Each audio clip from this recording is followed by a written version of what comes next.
Let me tell you something real today, something that'll change the way you live your life. Some of y'all are tired, drained, worn out, and it ain't because you got too much on your plate. It's because you got too many people at your table who ain't bringing nothing to eat.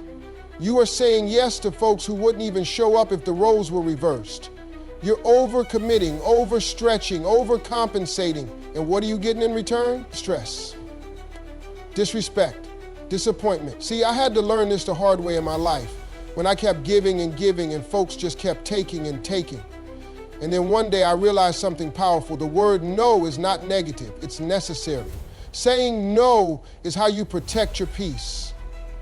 It's how you guard your dreams. It's how you keep your value from being drained by people who only come around when they need something. So today we're gonna break this thing down. I'm gonna give you the truth, Steve Harvey style, raw, real, and from the heart. Because you deserve better, and it starts with one word, no. Let's go. Listen, too many of us grew up thinking that saying no makes us selfish, rude, or unkind. But let me break it down for you. No is not disrespectful. It's a declaration of self-respect. See, when you say yes to everybody else, you end up saying no to you say no to your time. You say no to your goals. You say no to your peace of mind. And let me ask you, who's saying yes to you? Every time you agree to something just to please people, when you don't have the time, the energy, or even the desire, you are slowly erasing your own boundaries. That's how resentment builds up. That's how burnout creeps in. You think you're helping them, but really you're hurting yourself. You've got to understand people-pleasing is a prison. It locks you into a life where everybody else's needs matter more than your own, and guess what? You hold the key. You can unlock that door with one word, no. It don't make you mean, it makes you mature. It don't make you cold, it makes you clear. You have to protect your yes, because your time, your energy, your spirit, they are precious. They are not for sale to the highest manipulator. So start seeing no as a full sentence. You don't owe nobody no long explanation. No is enough. And the more you practice it, the stronger you become. Let me tell you something I learned in life. People will only treat you the way you allow them to. See, when you don't set boundaries, folks don't say thank you, they say finally.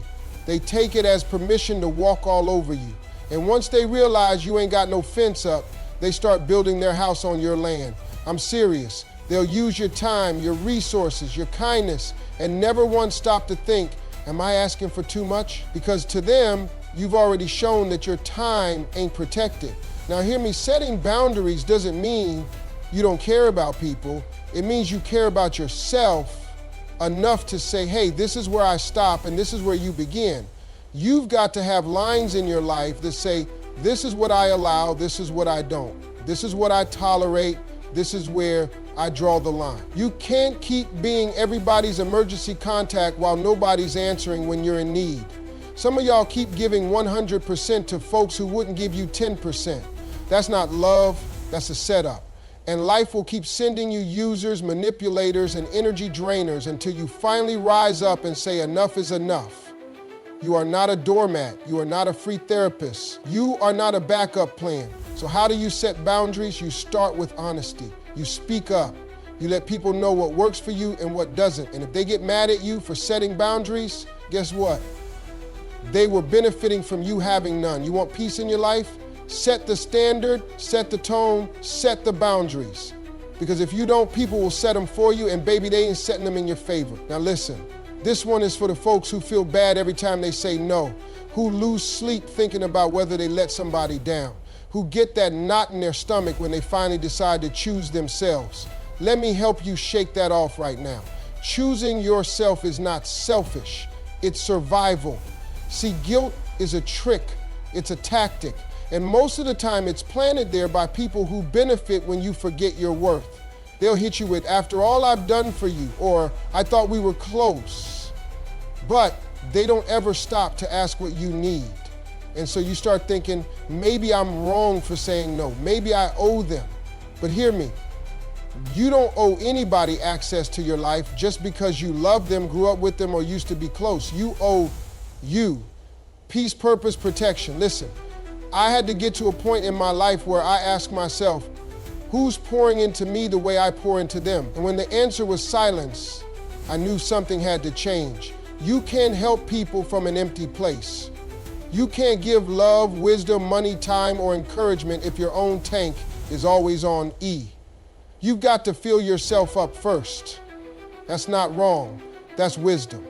And let me say this, if someone truly loves you, they'll understand your no. They'll respect your boundaries. They'll clap for you when you take time for yourself. And if they don't, then maybe they were only there for what they could get, not who you are. So today, I want you to walk in freedom. I want you to look guilt in the face and say, not today, because you matter too. And when you choose yourself, you teach others how to treat you. Stop feeling guilty. Start feeling whole. Let me tell you what I've learned through years of ups and downs, fame and struggle. Everybody can't go where you're going, and everybody shouldn't have access to your life. See, we make this mistake too often. We let folks in just because they've been around a long time. But let me ask you, just because somebody been riding in the car with you, does that mean they help put gas in it? Loyalty without purpose is dead weight. You got people calling you only when they need something, texting you when they feel like it, showing up when it's convenient. And every time you let them right back in like nothing happened. That's not grace.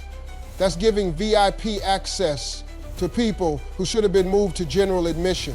Look, your energy, your time, your spirit, that stuff is valuable. And anything valuable needs security. You don't walk into a bank and go straight to the vault, do you? No.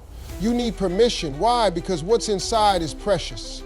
So why is it that you'll protect your phone with a password, protect your house with a lock, but let anybody walk into your peace of mind like it's a public park? You gotta stop that. You've got to learn to discern. Not everyone who smiles at you is for you. Not everyone who claps when you win wants to see you succeed. Some people clap just to get closer, to take what they can. And listen, cutting off access doesn't always mean cutting off love. You can love people from a distance.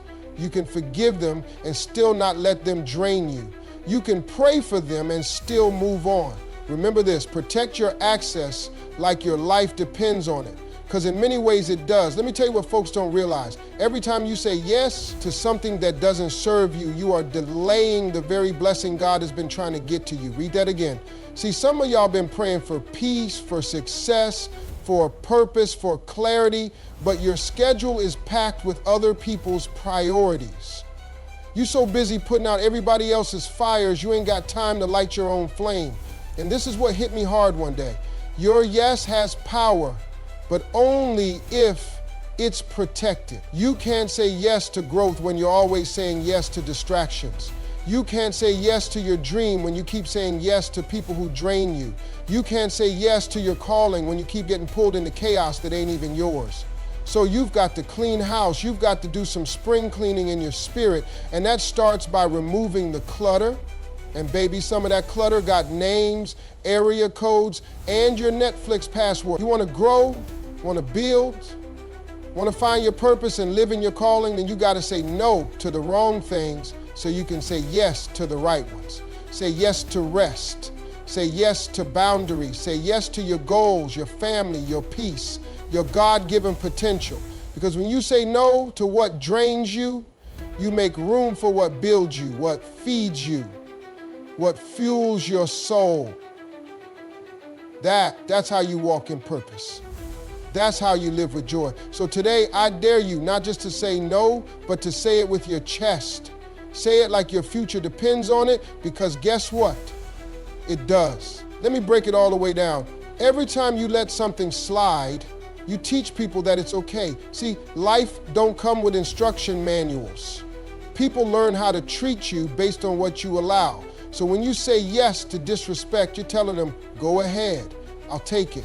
When you say yes to being the fallback plan, you're telling them, I don't mind being second. Now hear me, folks aren't always, some of them just don't know better. But if you never correct it, if you never check it, they'll never change it. And this ain't about being confrontational. It's about being intentional. You have to create standards. You have to let people know, hey, this is how I operate. This is the level of respect I require. And if you can't meet me here, that's cool, but you can't sit at this table. Because the truth is, You set the tone for how your life feels. If your circle drains you, if your workplace disrespects you, if your relationships confuse you, it might be time to ask, what am I tolerating that I shouldn't be? And the moment you say no to behavior that diminishes you, you create a new normal, a better normal, a stronger, healthier, peaceful normal.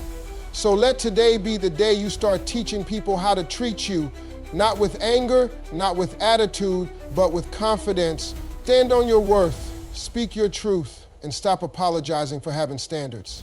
Because the people who truly care about you, they won't be offended by your boundaries, they'll respect them. Let's be real. Some folks will try to guilt trip you into thinking that saying no means you're cutting people off, being petty, or burning bridges. But let me tell you something, you ain't burning bridges, you're building better ones. See, not every bridge deserves to stay standing. Some of those bridges, built on manipulation, built on one-sided effort, built on conditions that only benefit the other side, and you over here stressing about keeping it intact? For what? You need to stop preserving broken structures just because you're afraid of being misunderstood. Now, don't get me wrong.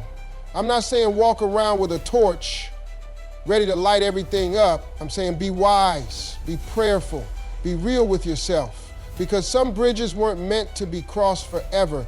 They were meant to teach you something. And once the lesson is learned, it's okay to build new ones that lead somewhere better. When you say no, you're not rejecting people, you're redirecting your peace. You're telling life, I'm ready for deeper relationships, not just convenient ones. I want purpose-filled partnerships, not energy vamp. And check this out, when you stop spending all your time maintaining toxic bridges, you get the energy to start building bridges to people who respect you, love you, challenge you to grow, and pour into you the same way you pour into them. So stop fearing the fire. If a no causes someone to walk away, they probably weren't meant to stay. Let them go. Because where you're headed, you need solid bridges, not shaky ones.